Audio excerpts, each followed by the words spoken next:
Christensen, and I'm the coordinator of officials for IFAF in Europe. This is the bullet training tape for back judges on punts on crews of 7 and 8. And remember, this is the baseline, so it's up to you to add your own personal flavor, add your own bullets to these lists. And with that said, I hope you enjoyed, and I hope you find it useful.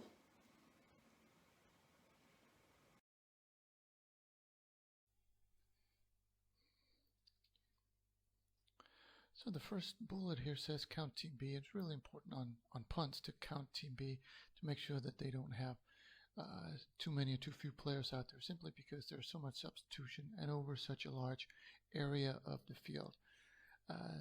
Next point there is get into position, and the position really is the ideal position is like this back judge is here, 7, 8, maybe 9 yards behind the punt returner, pretty much straight behind the punt returner, just so that you are able to look over his inside shoulder and you can see where the ball is going to, when the ball is going to be kicked.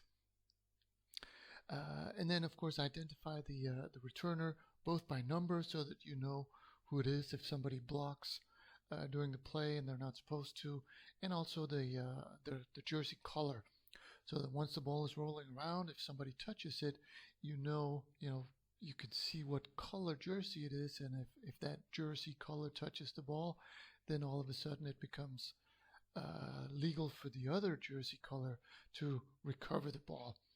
So that's also good to note. And then of course we're waiting for the kick,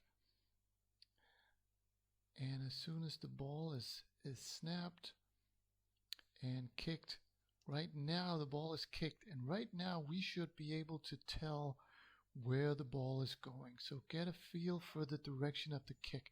Typically the punt returner will help you because he's going to that spot, but sometimes they don't. So we have to train ourselves to be able to tell right after the ball is kicked, where is it going. And then once we know where the ball is going, there's only one person that exists in our lives, and that is the punt returner.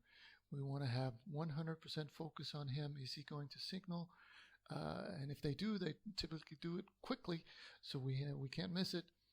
And then we want to get the catch right there. As soon as we have a catch, we get a beanbag down, and now we switch as quickly as we can after the catch to blocks. So we want to know what's going on with blocks at the point of attack. So for example, right here we've got 2 players in front of the returner. We want to know what happens to these guys. We want to know, was that a block in the back or not? We need to know that. So during the return, we're looking at blocks in front of the player, in front of the runner, and as soon as the play dies, first thing we do is stop the clock. We always stop the clock after a punt, and then we go into dead ball coverage. Anything that happens between us and the ball, we want to know about it.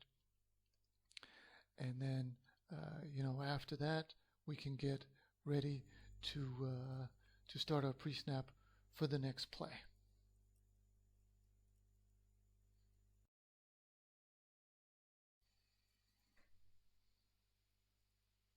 Different play, but obviously same bullets.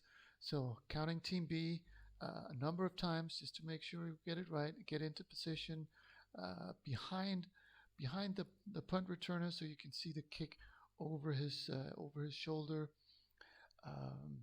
Identify the number of the returner and also his color, so that if we have touching, we know the status of the ball. And then as soon as the ball is snapped and here it's kicked, now we need to know the direction of the kick. And once we got that, the kick returner here, he doesn't manage to kick the ball, so now the ball becomes important. Not so much the returner. If he had signaled, that would be a different situation, but now we're just as much focused on the ball, and now also on the goal line. And blocks are not as important, simply because we don't have any, and we want to know what happens to the kick and the ball, and now the ball dies. It's recovered by the kicking team. So as soon as the ball dies, we're stopping the clock. We're making sure that dead ball coverage is okay. They separate, and we've got a good beanbag on the spot. We get the ball down, and we're ready now to communicate to the referee what's going on, and to get ready with the pre-snap for the next play.